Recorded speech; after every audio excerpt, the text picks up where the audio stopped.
Today's review, an award-winning vehicle. This is the all-new Volvo XC90 T8 twin motors, and it's won numerous awards worldwide, including North American Truck and Utility of the Year for 2016. So for the next week, I'm going to find out how this three-row SUV handles myself and my family.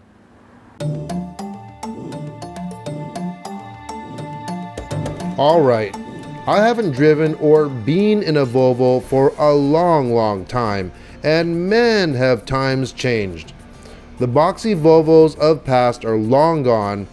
It's still unmistakably a Volvo, but it seems like the boxy edges have all been chiseled into something that is truly impressive. The front lights and grille are the highlight, and all the lights in general are almost jewel-like, I think. Volvo did an excellent job in styling, and everything looks proportional for this premium SUV. There really isn't any way to put this other than say that this interior is stunning. It's like they took an ultra chic modern Swedish apartment with very high-end furniture and put wheels on it. That's what it looks and feels like. Top quality fit and finish materials, Napa leather, very stylish looking seats and very supportive as well. You have beautiful real wood grain in between the steering wheel and the center instrument panel, fully digitized instrument panel. And what I like about it, it's not just a square or rectangle, it's shaped like an instrument panel with gauges, so it still kind of looks like a traditional setup. In the center, a tablet style infotainment and navigation screen.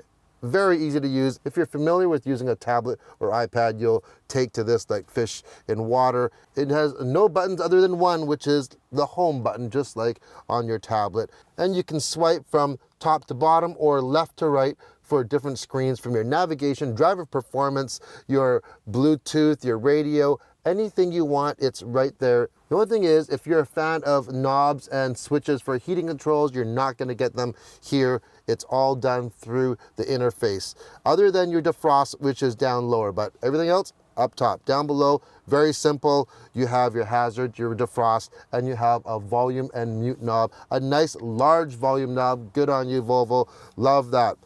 In the center here, once again, very stylish. You have two openings, cup holders, phone holder, what you want to put in here. But what's unusual is the gear selector. This gear selector, first of all, it lights up at night, and it's glass. It's like crystal. It's made from a famous crystal maker in Sweden. There is one unusual thing about this gear selector. It's when you put it into drive or reverse or into gear, you always have to go through neutral. So when you're out of park, you have to hit it once and twice before you can go into drive and into reverse. Same thing, neutral and then reverse. So that's just a little bit odd, but you do get used to it. Below that, this is an engine start stop. It's not a button. It's a switch, not even a switch, it's a dial. To start the car, you actually turn it to the right into the start position. And then you have your drive mode button. Even that has been diamond knurled, very smooth, very stylish, and every single little detail has been addressed in this cockpit. As for the second row, there's definitely decent leg room back there.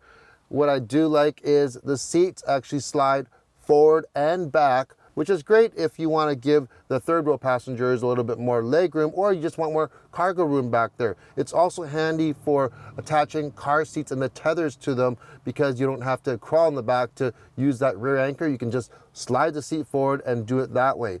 Talking about car seats, we had the chance to install both our car seats in this XC90, both large full-size collect car seats, one forward facing and one rear facing. These seats do take up a lot of room. Not a huge amount of leg room for the forward-facing seat, and that rear-facing one, well, the front seat does have to move up a little bit. Some other things that make this a great family vehicle: a huge panoramic roof, great for everyone to look out and get some sunlight. As well, if you want to keep cool, you do have sunshades in the rear, and also this vehicle is equipped with tri-zone climate control. In the back, it fit everything for our four-person family with no problem. Here's an interesting thing. There's a switch at the rear of the cargo area, and you can either lower or raise the car to aid in loading and unloading cargo. Couple handy things, there's a flip-up divider, really handy if you just want to divide that large area up, and also you have grocery hooks on either side. Now down to the nitty-gritty, what's underneath the hood.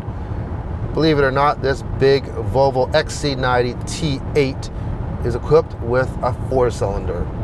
A 2-liter turbocharged and supercharged 4-cylinder, and that 4-cylinder puts out a lot of horsepower, 318 horsepower from that little 4-cylinder engine.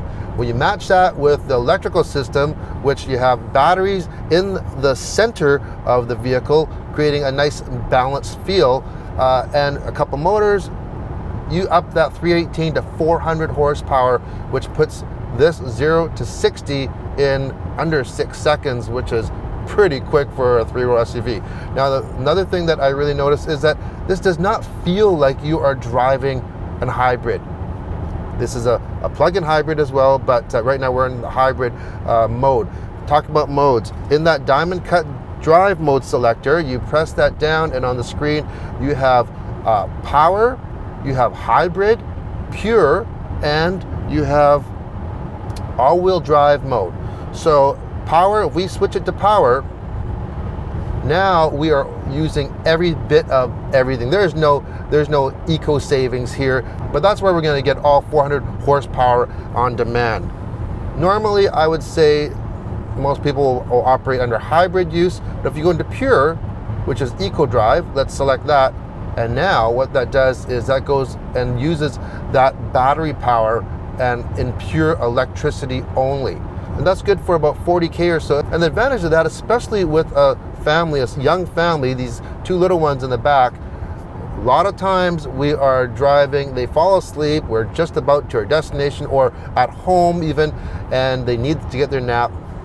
We can leave the car running. It's not using any fuel to use the climate control for keeping the car cool or warming the car if it's winter time. That's a huge plus because we end up burning a lot of fuel doing that. Another advantage, short trips. For example, Brooklyn behind me, her daycare is about 3 kilometers round trip from home. Normally, with a regular car, or if you're in regular power mode, let's say, or even a regular hybrid, when you start the car up, the gas engine has to start up just to warm itself to operating temperature. That alone burns a lot of fuel, especially for short trips. Well, if you got a lot of short trips, just in and out, running errands, and you can run it all on the electric, why not? The power is then routed through an 8-speed automatic transmission. One thing to note when driving this vehicle, the brakes do kind of change between the modes. I notice when you're in hybrid or pure mode, or compared to the power mode. In the hybrid mode, of course, you have a lot more regenerative braking, and the brakes seem to be a little more grabby, and I definitely noticed that. As you'd expect from Volvo, this car is very safe and it includes a lot of safety features. You have frontal collision impact warning, you have rear cross traffic, you have pedestrian detection, you also have radar cruise control, which the first time I ever tried that was on a Volvo, and now they're actually mainstream, that's everywhere. This also has what it's called pilot assist. So what that is in conjunction with the radar cruise control, the adaptive cruise, and cameras, I am now in stop and go traffic, and I don't have my hands on the wheel. Normally that'd be an issue, but this pilot assist is using the radar and the camera to follow between the lines and follow the car in front of me. And it's great for bumper to bumper traffic. It really is. This is a real stressful time usually. Now, if you take your hands off too long, it gives me the warning. It says apply steering, just to know that someone's actually there paying attention. Normally, I don't comment a lot about headlights other than the looks of them and what type they are. Well, these ones I noticed right off the bat. When you're driving at nighttime with this, it's almost groundbreaking. The turning technology, there's a motor built in to the lights themselves, and they turn up to 15 degrees as you're turning. It's almost like you're cheating right now. You're seeing a little bit more than what you're used to, especially going around bends. It also adjusts the leveling, so under harder acceleration or hard braking, it'll even adjust the level for you. It's brilliant. The XC90 starts at about $61,000 for the XC90 T6, that's without the hybrid system, and for the T8 model we have here about $74,000. But you might want to check because a lot of states and provinces now have rebates or grants for electric vehicles, so you could even get more off that bottom line.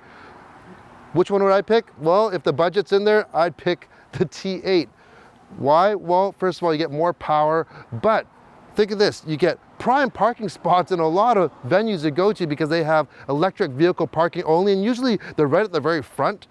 And you can drive these in a lot of cities now in the HOV lane with a single occupant. They qualify for that.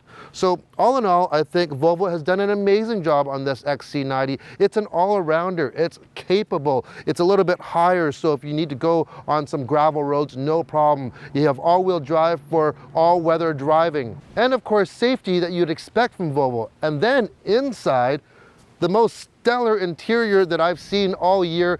It is bar none one of the best out there. So I'd say I'd have no problem going cross country in this Volvo.